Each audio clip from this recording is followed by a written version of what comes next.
नमस्कार दोस्तों। I hope आप सभी लोग सही होंगे और तैयारी चल रही होगी ज़ोरों से।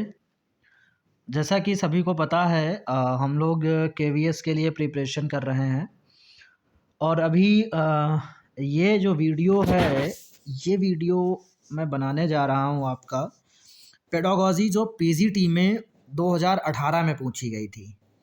मीन्स 2018 में जो केवीएस ने एग्ज़ाम्स कराए थे, पीजीटी, टीजीटी, पीआरटी, जो कि पिछला एग्ज़ाम 2018 में ही हुआ है केवीएस का, और ये 4 साल बाद अब एग्ज़ाम होने जा रहा है। तो उस समय जो पीजीटी का पेपर आया था, उसमें किस तरीके के क्वेश्चंस पेडागोजी में आए थे, तो उससे रिलेटेड ये वीडियो होगा। इससे पहले मैंने केवीएस टीजीटी में जो पेडागोजी आई थी 40 नंबर की, उसको डिस्कस किया था। हमने 2 वीडियो बनाए हैं जो कि 2 पार्ट में हैं। 20-20 क्वेश्चंस किए हैं क्योंकि टीजीटी में 40 नंबर की पहले पेडागोजी आती थी और पीजीटी में 20 नंबर की ही आती थी। तो पीजीटी का ये जो है ये एक ही वीडियो में कंप्लीट हो जाएगा। 20 क्वेश्चंस हम करेंगे यहाँ पर। जैसा कि हमने कहा है कि कुछ बातें हमें ध्यान में रखनी है और अगर बेटर तरीके से समझना है तो पिछले वीडियोज़ मेरे देख सकते हो। और यहाँ पर भी हम क्वेश्चंस को समझेंगे, ध्यान से पढ़ेंगे, ऑप्शंस को भी ध्यान से पढ़ेंगे, कुछ खास बातें हैं उनको ध्यान में रखेंगे और आपको लगने लगेगा कि ये कितना आसान होता है। चलिए शुरू करते हैं। जैसा कि आप लोगों के सामने यहाँ पे पहला क्वेश्चन जो पेडागोजी का था वो है कि इसमें पूछा गया है, निम्नलिखित में से कौन सी संप्रेषण की चारित्रिक विशेषताएं हैं। मीन्स संप्रेषण होता है कम्युनिकेशन। पूछा गया which of the following are characteristics features of communication. तो पढ़ते हैं ऑप्शंस। पहला है, इसमें विचारों, तथ्यों तथा राय का आदान प्रदान शामिल है। बिल्कुल सही, कम्युनिकेशन में यही होता है। हमारे आइडियाज़ हैं, हम अपने आइडियाज़ को एक्सचेंज करते हैं, अपनी ओपिनियन को एक्सचेंज करते हैं, फैक्ट्स को शेयर करते हैं।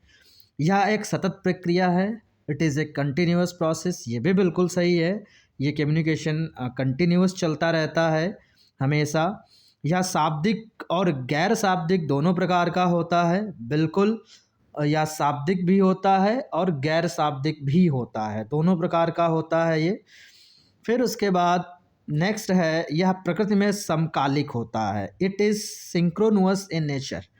तो यहाँ में अगर हम बात करें तो इसके हिसाब से होना चाहिए ए, बी एंड सी। मीन्स ये तीनों चीज़ें हैं, ये नहीं होती है। लेकिन कहीं कहीं पर हमें मिल जाता है कि जो कम्युनिकेशन है वो सिंक्रोनुअस और एसिंक्रोनुअस दोनों है। लेकिन जैसे कि है क्या, थोड़ा सा इसमें डिफरेंस है यहाँ पर, ये हम समझेंगे। सिंक्रोनुअस में क्या है कि सिंक्रोनुअस वो होता है, मतलब लिखा है इसमें या प्रकृति में समकालिक है।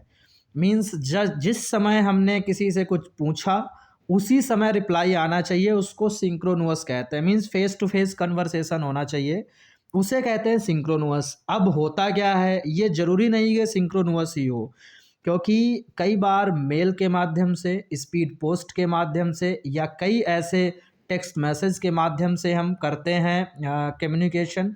तो मान लो किसी को हमने अभी मेल किया तो ज़रूरी नहीं कि वो तुरंत रिप्लाई करे, वो 1-2-3 दिन में भी रिप्लाई कर सकता है। तो ये एक एसिंक्रोनुअस हो जाता है। मीन्स हमने किसी को मेल भेजा तो समकालिक क्या हो जाता, उसी समय वो रिप्लाई करे। तो ज़रूरी नहीं है ऐसा कि मेल का रिप्लाई उसी समय आए, या हमने किसी को मैसेज भेजा वो उसी समय हमें रिप्लाई कर देगा। तो यहाँ पर क्या हो जाता है, ये समकालिक नहीं होता है। ठीक है, तो इसीलिए यहाँ पे ऑप्शन बाकी तीनों सही हैं, डी वाला गलत है। ठीक है, बाकी इसकी एक स्लाइड है, मैं आप लोगों को दिखाना चाहूँगा। जैसा कि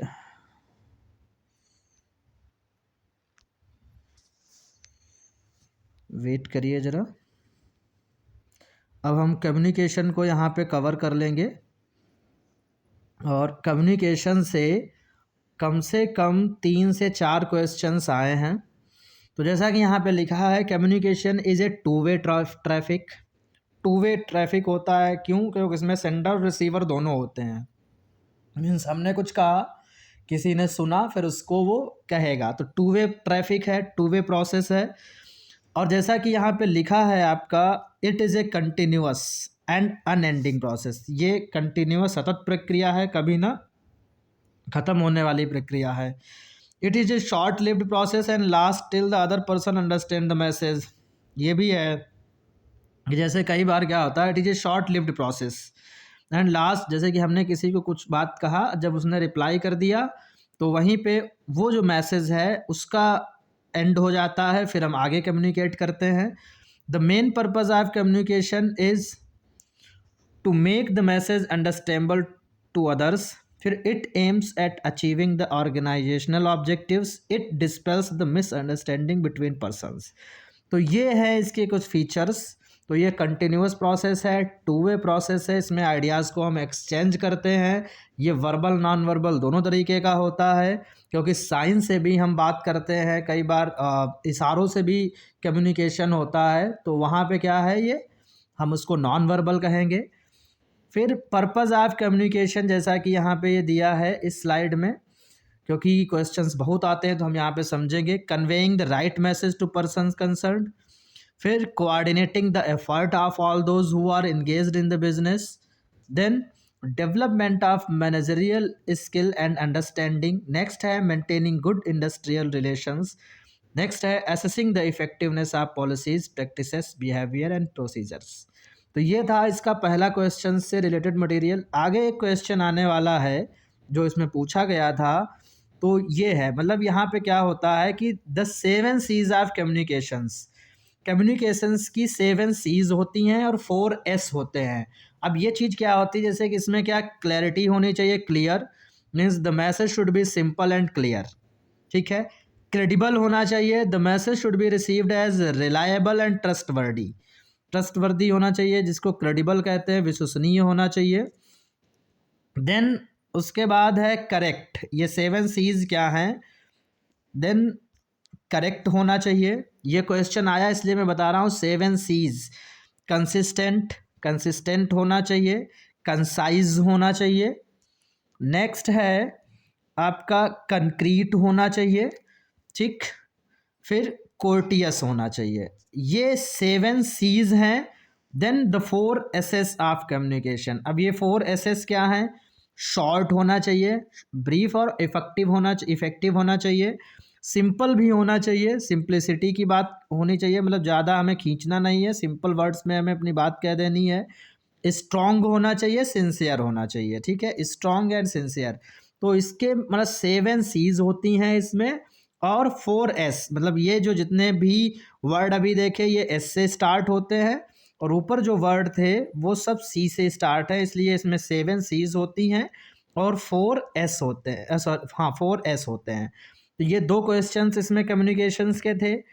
एक और क्वेश्चन इसी में है कम्युनिकेशन का, वो यहीं पे हम डिस्कस करे ले रहे हैं। तो जैसे कि यहाँ पे आपका लिखा है, so enjoy adopting these magical principles of effective communication, these are 7 C's and 4 S's and get a new birth as communicator.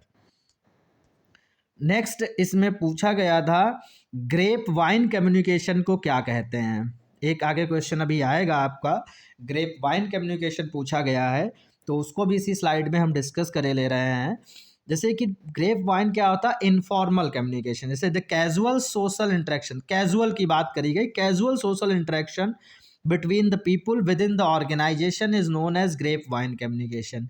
जैसे ये फॉर्मल नहीं होता, जैसे कि मान लो कहीं कोई ऑर्गेनाइजेशन है, तो उसमें हमने सुनी सुनाई बातें बिलीव कर लिया, या किसी ने कुछ बोला या वो झूठ भी हो सकता है, तो ये सब चलता रहता है, मतलब घुमा फिरा के कुछ ऐसी चीज़ें हमारे पास आती रहती हैं जिसको हम इनफॉर्मल कम्युनिकेशन कहते हैं, इसी को ग्रेप वाइन कहा जाता है। लिखा भी है, it is an informal method of communication and is sometimes also referred to as an anonymous source of information। नहीं पता कि उस इंफॉर्मेशन का सोर्स क्या है, तो इसलिए इसको इनफॉर्मल और एनोनिमस बोलते हैं। तो इसको ग्रेप वाइन कम्युनिकेशन बोला जाता है, जो कि पूछा गया है आगे आपका, इसीलिए हम यहाँ पे इसको डिस्कस करे ले रहे हैं। It is known to enhance the feedback loop and the speed at which information is spread within an organisation. यहाँ पे जैसे लिखा है, grape vine communication is an informal way of communication within an organisation.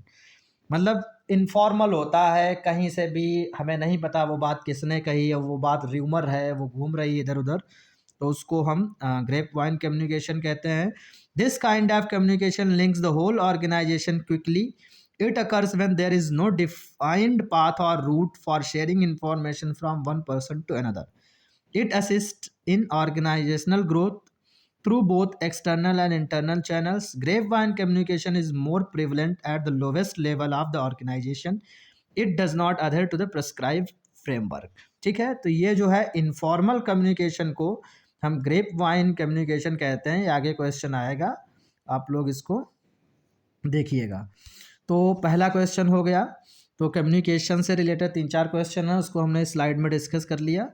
Next है आपका, जैसा कि हम बात करते हैं और हमेशा मैंने कहा भी है, जब कभी भी एजुकेशन की बात आए, जहाँ पर पेडागोजी की बात करी जाए, तो चाइल्ड सेंटर्ड एजुकेशन होता है।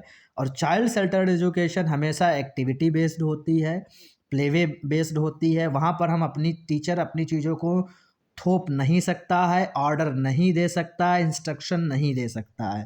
तो इसमें भी वही पूछा गया, निम्नलिखित में से कौन सी योजना सबसे कम शिक्षार्थी केंद्रित है। अगर बेटर तरीके से समझना है तो मेरे पिछले वीडियो देख सकते हो, उसमें मैंने समझाया भी है। तो क्या क्या चीज़ें हमें ध्यान रखनी है। तो जहाँ पर भी चाइल्ड सेंटर्ड एजुकेशन की बात हो, तो वहाँ पर हम बच्चों को इंस्ट्रक्शन नहीं दे सकते हैं। इसमें पूछा गया सबसे कम, तो अनुदेशात्मक योजना ये चाइल्ड सेंटर्ड नहीं है। ठीक है, तो यहाँ पे इन्होंने पूछा है कि निम्नलिखित में से कौन सी योजना सबसे कम शिक्षार्थी केंद्रित है। देखो ये हमने हमें ये भी एक बात पहले के वीडियो में बताई है कि चारों ऑप्शन हमें पढ़ना है। कई बार हो सकता है आपको लगेगा 4 में से चारों सही हैं, लेकिन हमें ध्यान देना है क्वेश्चन की वर्डिंग पे कि वो क्या पूछ रहे हैं। कई बार होता है सबसे अधिक या सबसे रिलेवेंट क्या है या सबसे कम क्या है। तो चारों यहाँ पे हैं चाइल्ड सेंटर्ड, बट सबसे कम कौन सी है जो शिक्षार्थी केंद्रित है, वो है अनुदेशात्मक योजना। हम इंस्ट्रक्शनल प्लान इंस्ट्रक्शन नहीं दे सकते। तो बाकी क्रिया योजना ये तो मेन है ही, बाकी पाठ योजना, इकाई योजना ये सारी हैं। तो इंस्ट्रक्शनल प्लान ये नहीं होता चाइल्ड सेंटर्ड में, तो यहाँ पे ऑप्शन अनुदेशात्मक हो जाएगा। नेक्स्ट अगर बात करें, यहाँ पे है पाठ्यक्रम के विकास की संकल्पना में क्या शामिल नहीं है। जैसे कि हम जब सिलेबस बनाते हैं या जो गवर्नमेंट बनाती है, एक ऑर्गेनाइजेशन जो भी टीचिंग से रिलेटेड है, एजुकेशन से रिलेटेड है, वो एक सिलेबस बनाती है, पाठ्यक्रम बनाती है, करिकुलम बनाती है। तो उस करिकुलम में किस चीज़ को नज़रअंदाज किया जाता है या किस चीज़ को इतनी इम्पोर्टेंस नहीं दी जाती है, तो वो परिवार की आकांक्षाओं को नहीं दी जाती है, मतलब फैमिली एस्पिरेशंस को इतना ज़्यादा नहीं रखा जाता है। अब जैसे कि बिल्कुल नेशनल गोल्स को रखा जाता है कि राष्ट्र के प्रति क्या लक्ष्य होने चाहिए, ऐसे हमें बच्चों को ट्रेन करना है, ऐसे हमें चीज़ों को एजुकेशन में लानी है जो राष्ट्र ओरिएंटेड हों, नेशन को ध्यान में रखकर बनाई जाए। सोसाइटल गोल्स मीन्स सामाजिक लक्ष्य होने चाहिए, और इंटरनेशनल कंसीडरेशन मतलब हमारा अन्य देशों में क्या चीज़ें हो रही हैं उसको ध्यान में रखकर सिलेबस बनाया जाता है, ताकि हम रियल लाइफ सिचुएशन में उसको रिलेट करके कैसे हमें बेटर इंसान बनना है हम सरवाइव कर सकें। क्योंकि अगर हमारी एजुकेशन हमारे समाज के हिसाब से, हमारी करंट की परिस्थितियों के हिसाब से नहीं होगी, तो वो रेलिवेंट नहीं होती है, उस शिक्षा का क्या मतलब हुआ।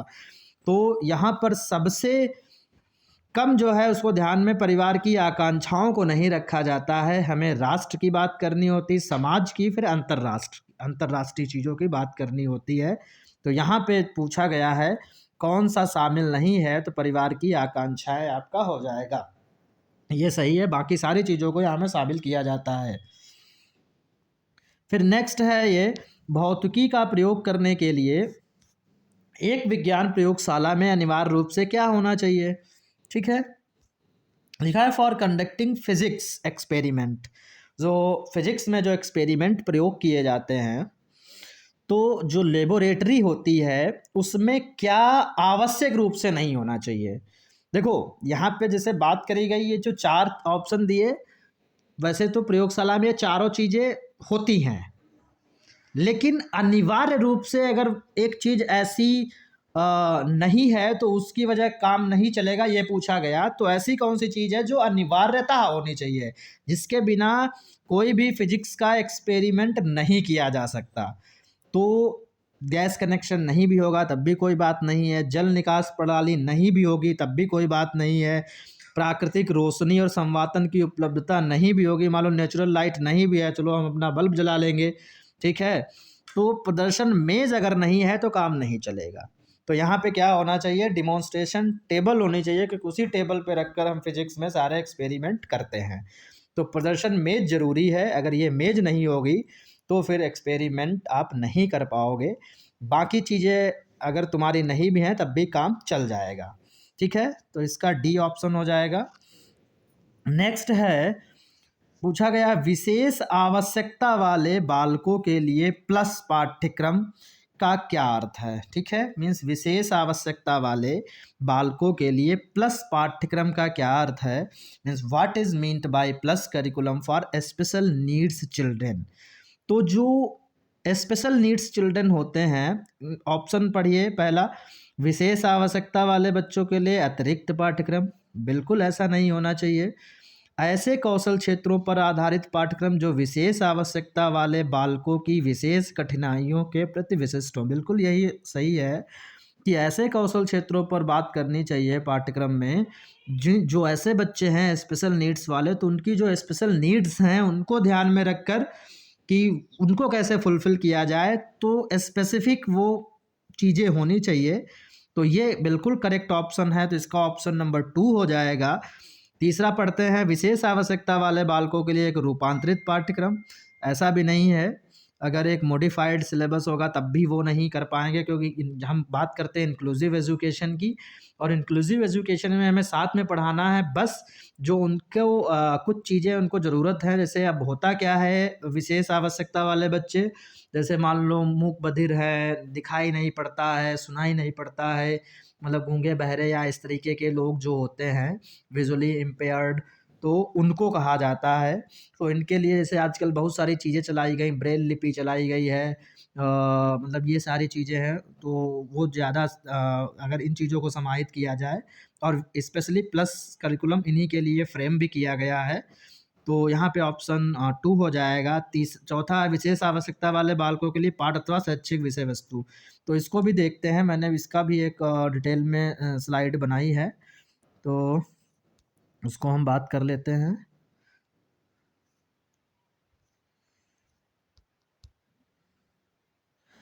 जैसे कि ये है स्पेशल नीड्स चिल्ड्रन का, तो यहाँ पे देखिए ये है adaptation in curriculum and expanded core curriculum for children with sensory disabilities, ठीक है।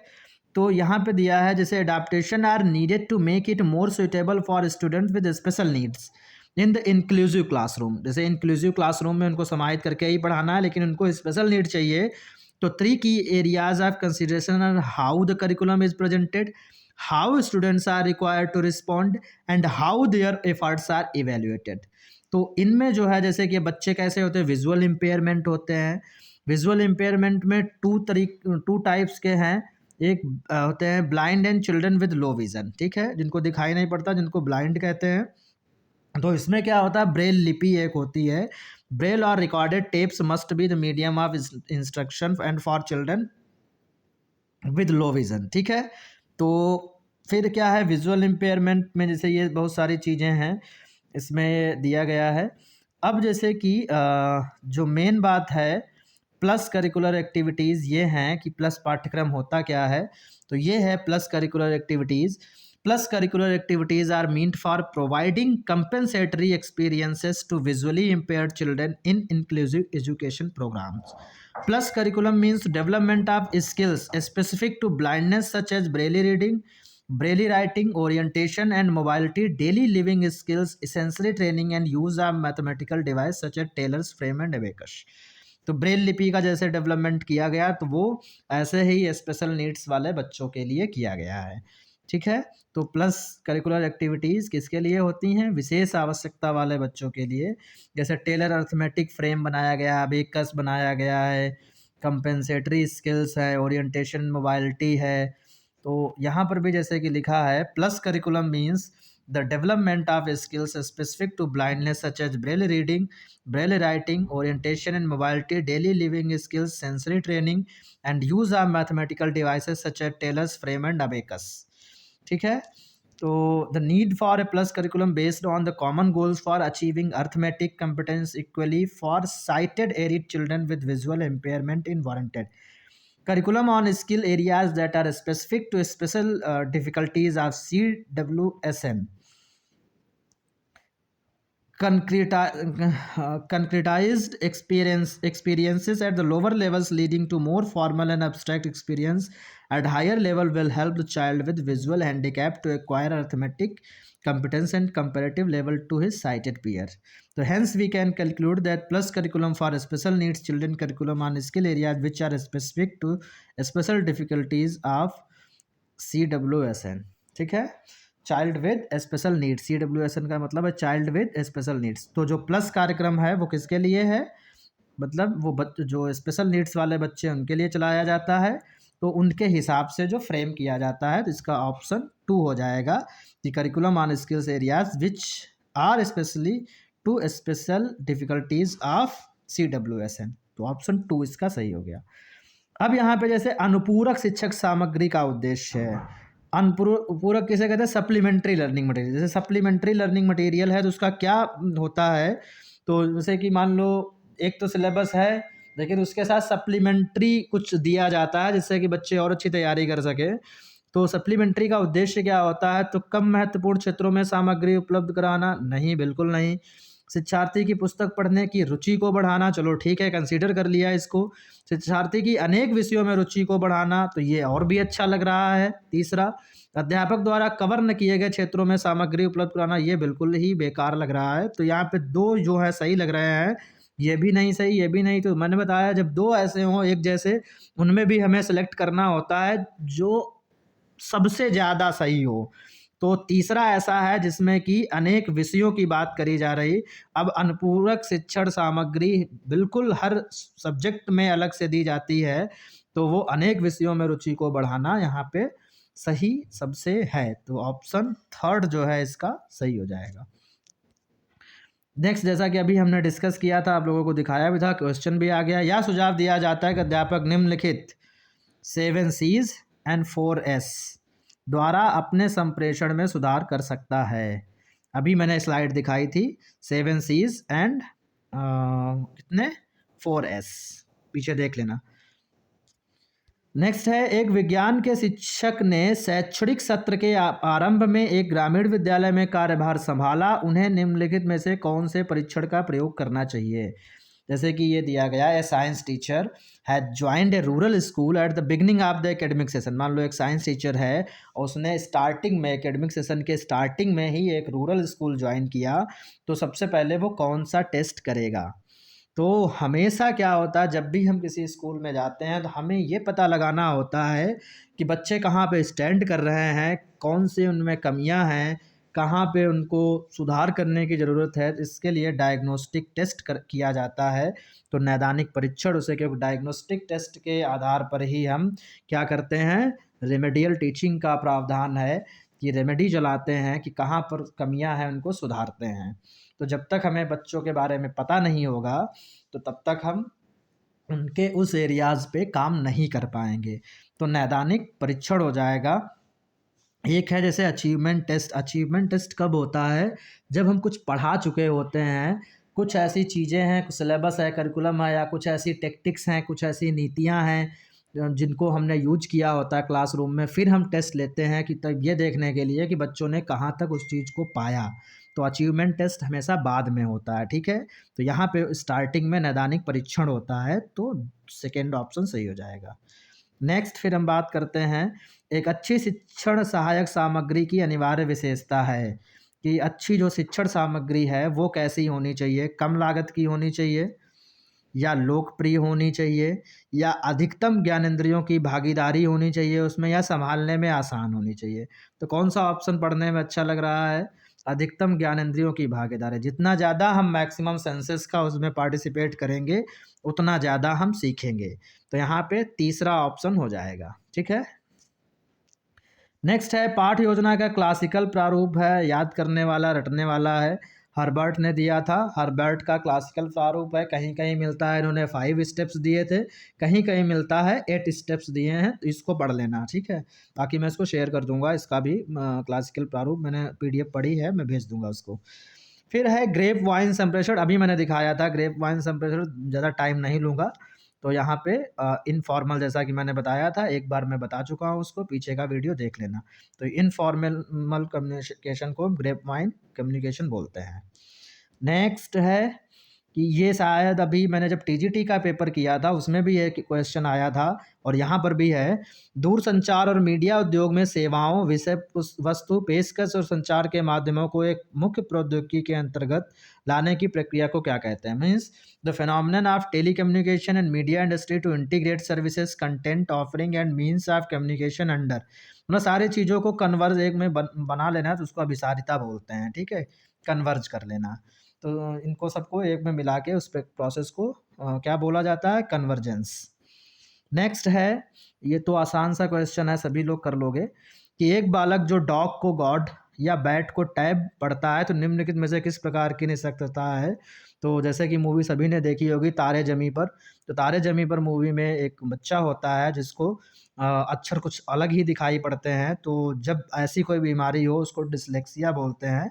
तो उसमें भी वो डिसलेक्सिया से ग्रसित होता है। तो ये वाचन वैकल्प होता है डिसलेक्सिया। डिसलेक्सिया मीन्स पठन संबंधी विकार, और डिस्ग्राफिया होता है लिख नहीं पाते हम सही से, ठीक है, उसको डिस्ग्राफिया बोलते हैं।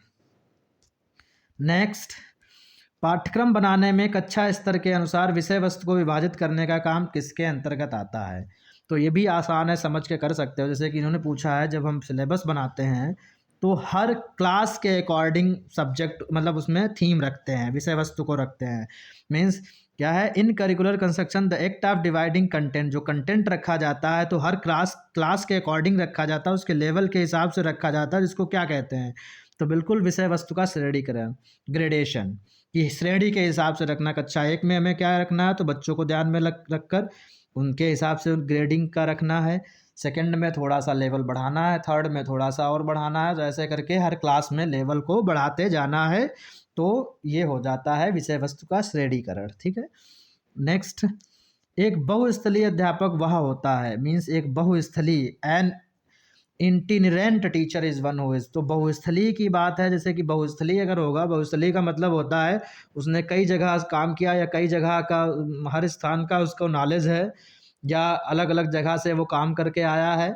तो बहुस्थलीय का मतलब हो जाए तो उसके पास नॉलेज ज़्यादा होगा, हर सिचुएशन का ज्ञान होगा, कि ग्रामीण परिवेश में कैसे बच्चे होते हैं, शहरी परिवेश में कैसे होते हैं, मतलब उसको सिचुएशन का पता होगा, कि कल्चर का भी पता होगा। तो उसके पास हर सिचुएशन का नॉलेज होता है।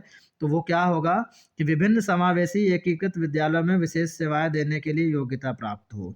ठीक है। तो इसको विभिन्न समावेशी इंक्लूसिव एजुकेशन की बात वही करी जाती है, कि जहाँ पर हर तरीके के बच्चों को पढ़ाया जाए।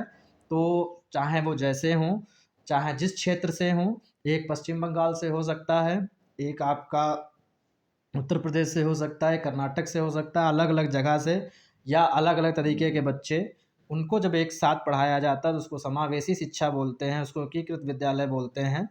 तो ऐसे अध्यापक को बहुस्थलीय अध्यापक भी कहा जाता है। ठीक है। तो अनेक पाठ्यक्रम संबंधित क्षेत्रों में निपुण हो, बिल्कुल ऐसा नहीं होगा। एक विशेष की भी, एक विशेष की तो बात ही नहीं करेंगे। अस्थायी या तदर्थ आधार पर नियुक्त, बिल्कुल नहीं विशेष अध्यापक। तो यहाँ पे बहुस्थलीय उसे कहते हैं जिसको हर तरीके का ज्ञान हो। श्रवण बाधित बालक प्रदर्शित करता है, जैसे कि एक बच्चे को सुनाई नहीं पड़ता है, बधिर है, तो वो क्या करेगा? भाषा के द्वारा संप्रेषण में बाधा। बिल्कुल सही बात है। लैंग्वेज से वो कम्युनिकेशन में थोड़ी उसको दिक्कत होगी, क्योंकि उसको सुनाई नहीं पड़ता है। तो कहा भी जाता है, अगर हमें अच्छा कम्युनिकेशन करना है तो हमें गुड लिसनर होना चाहिए। तो हमने ये शायद बात भी अभी एक वीडियो जो बनाया था पेडागोजी का, उसमें बात करी थी। सबसे पहले क्या, हमें गुड लिसनर होना चाहिए, तभी हम रिप्लाई कर सकते हैं तुरंत। ये क्वेश्चन टीजीटी में भी था, तो यहाँ पे उसको भाषा के द्वारा संप्रेषण में बाधा होती है, ठीक है। बधिर को घूमने फिरने में कोई बाधा नहीं होगी, व्यक्ति के स्वयं की देखभाल करने संबंधी कौशलों में कोई बाधा नहीं होगी, स्पर्श कौशल में कोई बाधा नहीं होगी, कम्युनिकेशन में ही उसे बाधा आएगी। तो इसका ऑप्शन ए सही हो जाएगा। नेक्स्ट है, निम्नलिखित में से क्या उपलब्धि परीक्षा का उद्देश्य नहीं है। अब ये है, अभी बताया था अचीवमेंट टेस्ट, अभी जब मैंने बताया था उसको अगर ध्यान में रखोगे इसको कर लोगे। तो जैसे कि यह जानना कि छात्रों ने क्या सीखा है, बिल्कुल सही बात है, अचीवमेंट टेस्ट का ऑब्जेक्टिव ही यही होता है। यह जानना कि छात्र किन क्षेत्रों में कमज़ोर हैं, या कह सकते हो कि छात्रों को तेज, कमज़ोर और औसत वर्ग में बांटना, ये भी बिल्कुल सही है। शैक्षिक लक्ष्यों की प्राप्ति का पता लगाना, ये भी सही है। अब इसमें जैसे अगर बात करें तो थोड़ा सा डिफरेंस है। अब थोड़ा सा डिफरेंस क्या है कि दूसरा जो ऑप्शन है, यह जानना कि छात्र किन क्षेत्रों में कमज़ोर हैं, और लोग कंफ्यूज होंगे तो दूसरे और तीसरे में। जैसे एक तरफ मैंने ये भी बताया है कि किसी भी चीज़ का मतलब ये नहीं होता कि हमने डांटेंगे, फटकारेंगे या उनका श्रेणीकरण करेंगे, लेकिन अचीवमेंट टेस्ट में थोड़ा सा होता है कि अचीवमेंट टेस्ट का मतलब होता है कि बाद में जैसे हमने जो पढ़ाया बच्चों को, तो उसका उद्देश्य होगा उसमें उन्होंने कितना सीखा। फिर अचीवमेंट टेस्ट का क्या होता है कि हमारी टीचिंग स्ट्रेटजी है वो सही है कि नहीं है। दूसरा होता है कि जो एजुकेशनल ऑब्जेक्टिव्स हैं उनको उसने पाया कि नहीं पाया। फिर थोड़ा सा यहाँ पे होता है कि जैसे बच्चे जब अचीवमेंट टेस्ट होता है तो कहाँ पे स्टैंड कर रहे हैं। तो अब जैसे जो लो बच्चे हैं, कुछ बच्चे बहुत अच्छे होते हैं, कुछ बहुत कमज़ोर होते हैं, कुछ एवरेज होते हैं, तो इसी को कहा जाता है तेज, कमज़ोर और औसत वर्ग में बांटना। अब इसका क्या उद्देश्य होता है, जैसे जो अच्छे बच्चे होंगे तो अब हम क्या करेंगे, उनको और क्रिएटिव बनाने के लिए उनको चैलेंजिंग वर्क देंगे, क्योंकि अगर उनको चैलेंजिंग वर्क नहीं दिया जाएगा तो फिर वो उनको मज़ा नहीं आएगा शिक्षा में, ठीक है। और जो कम मतलब वीक हैं बच्चे, उनको थोड़ा सा और हमें उन पे प्रयास करना होगा। तो इसीलिए अचीवमेंट टेस्ट रखा जाता है कि जो हमने पढ़ाया उसमें कहाँ पे कौन वीक रह गए, तो अब उनको हम और अच्छे से पढ़ाएंगे।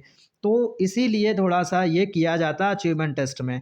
अब दूसरा ऑप्शन क्यों नहीं होगा यहाँ पर, मतलब जो उद्देश्य नहीं है उसकी बात करेंगे।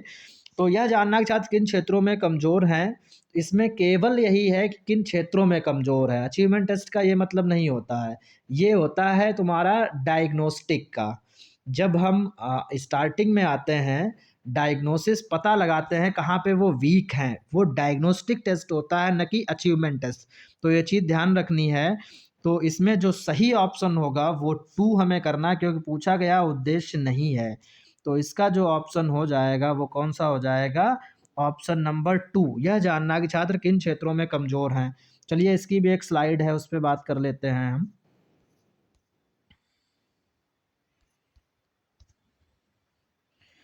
आपका ये स्पेशल नीड कम्युनिकेशन हो गया, अचीवमेंट टेस्ट, ये है अचीवमेंट टेस्ट।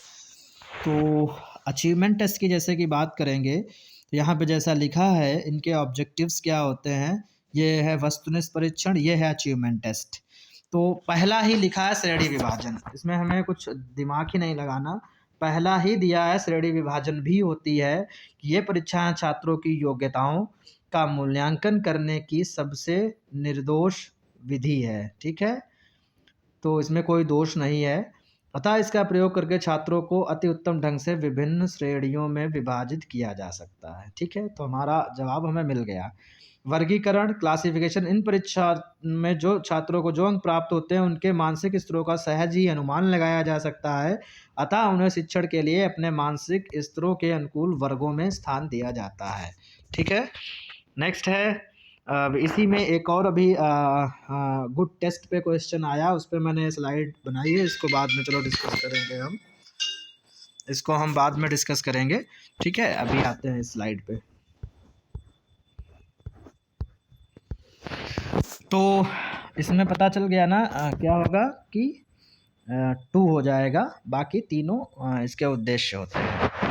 नेक्स्ट है 68, निःशक्तता के सामाजिक मॉडल के अनुरूप कथन को पहचानिए। अब इसमें सामाजिकता की बात करी गई है, means social model of disability.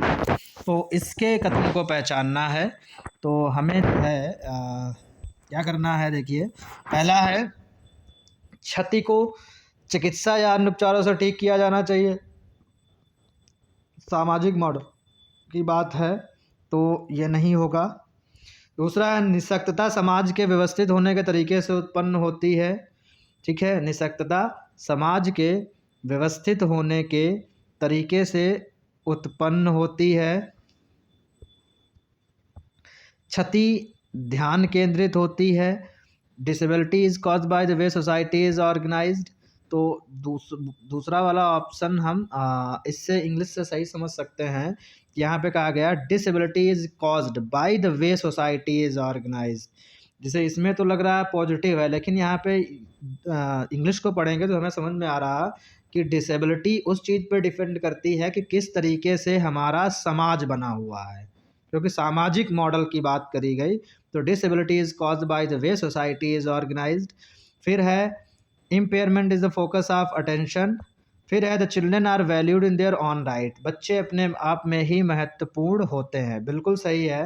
तो यहाँ पे बी एंड डी हो जाएगा, ठीक है, कि निःशक्तता समाज के व्यवस्थित होने के तरीके से उत्पन्न होती है। इसको यहाँ पे नहीं समझ में आ रहा क्या कहना चाहते हैं। जब हम इंग्लिश वाले ऑप्शन पढ़ेंगे तो disability is caused by the way society is organise, बिल्कुल किस तरीके की हमारा समाज है उस पर बहुत हद तक डिसेबिलिटी हमारी डिपेंड करती है। फिर the children are valued in their own right, जो बच्चे हैं वो अपने हिसाब से वो हमेशा अपने आप को महत्वपूर्ण मानते हैं। तो ये बी एंड डी हो जाएगा इसका। जैसे कि पहला impairment should be fixed by medical और अदर ट्रीटमेंट, ऐसा नहीं होता है कि अगर कोई इम्पेयरमेंट है तो उसको मेडिसिन से सही किया जा सके, क्योंकि ये ऑप्शन गलत है। और तीसरा भी है कि क्षति ध्यान केंद्रित होती है, impairment is the focus of attention, ये भी गलत है। तो यहाँ पे ऑप्शन हमारे बी एंड डी हो जाते हैं, ठीक है। नेक्स्ट हम 69 की बात करते हैं, इसको भी अभी समझा देंगे हम कि मंद बुद्धि बालकों के संबंध में इनमें से कौन सा कथन सही नहीं है। मेंटली रिटार्टेड चिल्ड्रन की बात करी गई है।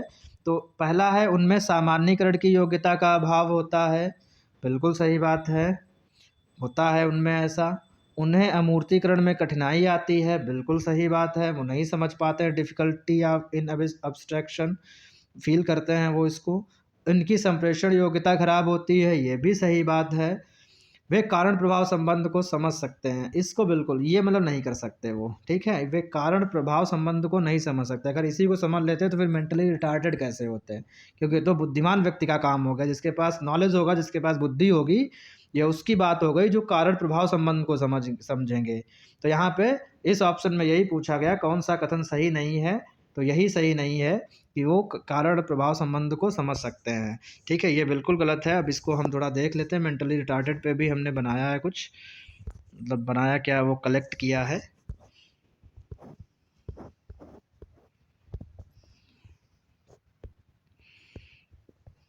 ये है मेंटली रिटार्टेड का।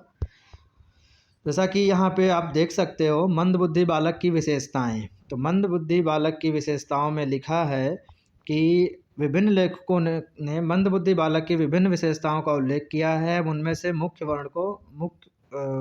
को वर्णन कर रहे हैं, तो वो अलग चीज़ है। हम यहाँ पे जो कारण संबंध वाला ऑप्शन है उसको दिखा रहा है। ये लिखा है कि कार्य और कारण के संबंध में ऊट पटांग धारणाएं होती हैं इनकी। जैसे उदाहरणार्थ अपनी बीमारी के लिए थर्मामीटर पर दोषारोपण। तो इसी से हमारा ऑप्शन वही सही हो जाता है। बाकी और समझना है तो यहाँ पर भी देख सकते हो, लिखा है ये कि मंदबुद्धि बालक धीरे धीरे सीखते हैं, अनेक गलतियाँ करते हैं, जटिल परिस्थितियों को ठीक तरह से नहीं समझते हैं, कार्य कारण संबंधों को समझने में साधारणतः असफल होते हैं और अनेक कार्यों के परिणाम पर उचित विचार किए बिना बहुधा भावावेशपूर्ण व्यवहार करते हैं। तो ये हो गया तुम्हारा मेंटली रिटार्टेड चिल्ड्रन, ठीक है।